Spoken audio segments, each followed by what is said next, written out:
দেখো, দেখতে পাচ্ছ? তা একটু জুম করে নিই, তাহলে একটু ভালো করে দেখা যাবে। এই যে সকালবেলা উঠে একটু বারান্দায় গিয়ে বসেছি, উমা হঠাৎ করে দেখি এই অবস্থা। ওদের তো ওখানে বাসা আছে, আর বড় জঙ্গল, বেশ বাসা করে নিয়েছে। আগে দিলে ভালো, কি সুন্দর মানুষের মতন ধরে ধরে হাত দিয়ে এরকম ধরে ধরে খাচ্ছিল। খাবারটা এখন নেই। খড়গ সিঁদুর সব তো এরকম পুরো মানুষের মতো সুন্দর করে দেখতে অপূর্ব লাগছিল।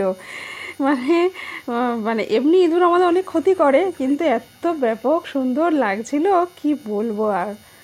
মানে আমি এখন ওয়েট করছি যে ও যদি আবার ওই রকমভাবে ধরে খায়, সেটা একটু দেখাবো সবাইকে। মানে এত ভালো লাগে দেখতে, কি সুন্দর দু হাতে নিয়ে করে খাচ্ছিল, সে মানে দেখার মতন। তাই না, অনেকক্ষণ ওয়েট করছি, কিন্তু মনে হচ্ছে না আর হবে না।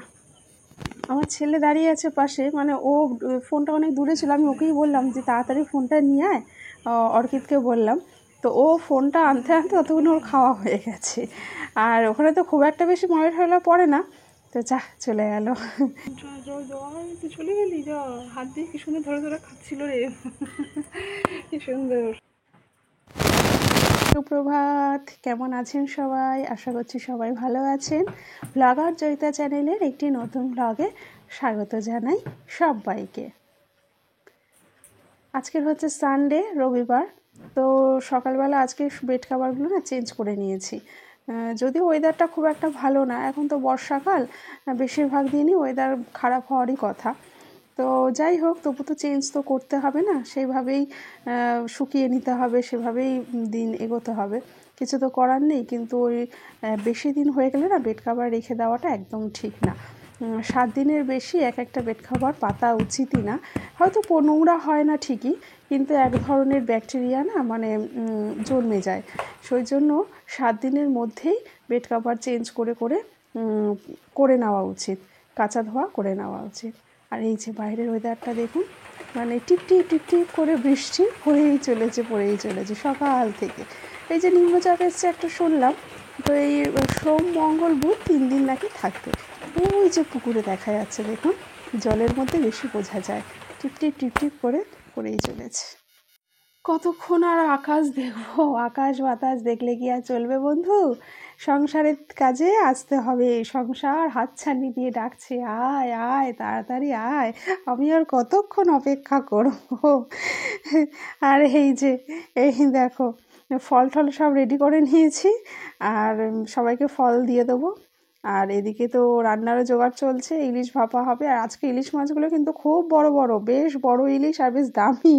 বড় ইলিশ মানে দামি তো হবেই, খুব বড় বড় পিস। তো ফলের কথা যেটা বলছিলাম, মানে কাঁঠাল, কাঁঠাল জিনিসটা আমাদের মানে নৈব নৈব চ এমন অবস্থা।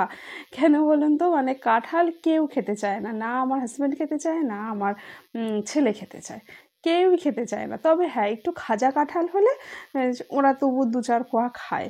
কিন্তু কাঁঠালটা আমার বেশ ভালো লাগে, মন্দ লাগে না। এবার তবে হ্যাঁ, ওই খাজা কাঁঠালটাও আমার বেশি ভালো লাগে। কিন্তু কাঁঠাল তো ওইরকম খাজা পাই না খুব একটা, বেশিরভাগ ওই লদলদেই হয়ে যায়।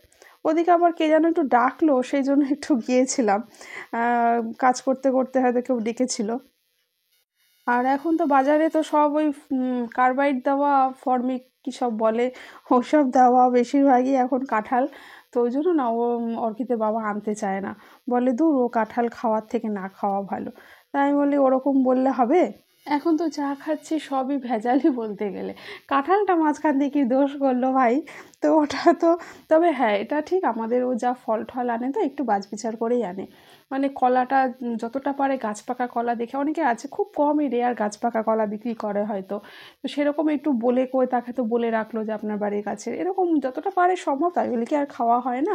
সব ওরকম ভেজাল জিনিস ঠিকই চলছে, তবে চেষ্টা করে একটু বেছে বুঝে আনার। তাই বললাম কী আর করবে, একটা কাঁঠাল ওরকমভাবে আনুই। তবে হ্যাঁ, সেদিনকার একটা ঘটনা ঘটেছে, একজন সবজিওয়ালা একটা কাঁঠাল নিয়ে বসেছিল। সবজি অনেক সবজির মতো থাকে না, দুই এক সময় বাড়ির গাছের কাঁঠাল ফাঠাল থাকলো। তো তখন ওর বাবা জিজ্ঞাসা করেছে যে কাঁঠালটা কী ব্যাপার। তো সে বলছে যে কাঁঠালটা বিক্রি করবো তো বটেই, কিন্তু এখনও না ওষুধ দেওয়া হয়নি। তোর বাবা বলছে তাহলে তো আমাকেই নিতে হয়, তো আমার তো এরকম জিনিসই চাই, ওষুধ দেওয়া হয়নি যখন আমি তো ওটা নেবই। তো যাই হোক, যেমন বলা তেমন কাজ, ধরে পাকড়াও করে একেবারে নিয়ে চলে এলো। আর আমি এখানে মানে কারোর সাথে কথা বলছিলাম, ভিডিও করতে করতে কেউ কথা বলছিল, হাজব্যান্ডের সাথেই বোধহয়, আবার বাইরে থেকেও একজন ডেকেছিল। তো যাই হোক, সেই কথা বলছিলাম। তো যাই হোক, সেই কাঁঠালটা নিয়ে এলো। তো ওই কাঁঠালটা, দুটো কাঁঠাল এনেছিলো, একটা কাঁঠাল এমনি খাওয়া হয়েছে, ওই ওদেরই ওষুধ ফষুধ দেওয়া, যাই হোক, আর একটা কাঁঠাল ওইরকমভাবে বাড়িতে এসে আমরা নিজেরাই পাকিয়ে খেয়েছি। তা দোকানদার বলেই দিয়েছে যে কাঁঠালের যে মানে বোটাটা থাকে, যে গাছ জায়গাটা, ওখানে বললো একটু বাতাসা দিয়ে রাখবেন, তাহলে পেকে যাবে। তারপরে তাই পেকে গেল। পুরুত মশাই পুজো দিতে বসেছে মাথায় ঘোমটা দিয়ে, মাথায় কাপড় দিয়ে। পুরুত তো যেরকম মাথায় কাপড় দিয়ে বসে পুরুত মশাইরা, ঠাকুর মশাইরা সেরকম ভাবে। আর আজকে যেহেতু সানডে তো একটু দেরি হয়ে যায়, সকালে টিফিন যেমন আজকে লুচি করেছি আর ওই ঝিঙে আলু পোস্ত করেছিলাম, সেই দিয়ে লুচি দিয়ে খাওয়া হয়েছে। আর তার সাথে একটু হালুয়াও করেছিলাম। এখন বর্ষাকাল না, একটু ড্যাম হয়ে আছে। আমি বললাম কি আমার একটু দেরি হবে, তুই যখন স্নান টান আগে হয়ে গেছে তুই ঠাকুরকে একটুখানি সেবা দিয়ে দে। তা ও ছুটি ছাটা দিন থাকলে ও দিয়ে দেয়। আর এদিকে এই যে গাঁঠি দিয়ে আর আলু দিয়ে রুই মাছের ঝোলটা করে ফেলবো। কালো জিরে কাঁচা লঙ্কা ফোড়ন দেবো আর আদা জিরে বাটা, আর কিচ্ছু না, একদম সিম্পল রান্না, তবে খুব সুন্দর টেস্টি হয়েছে, কারণ মাছটা খুব ভালো মাছ। স্নান টান সেরে নিয়েছি, স্নান করে চলে এলাম, চুলগুলো সব ভেজা, এবারে খেতে বসবো।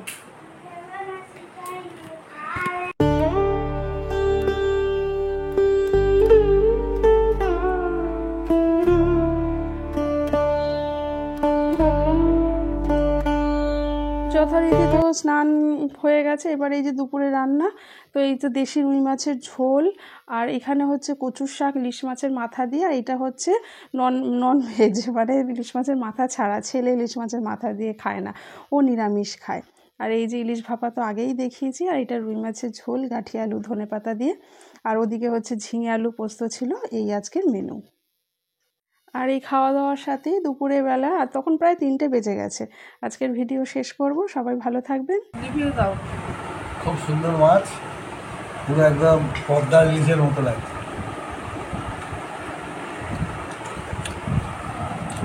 মাছের ঝুলিয়ে দেখো।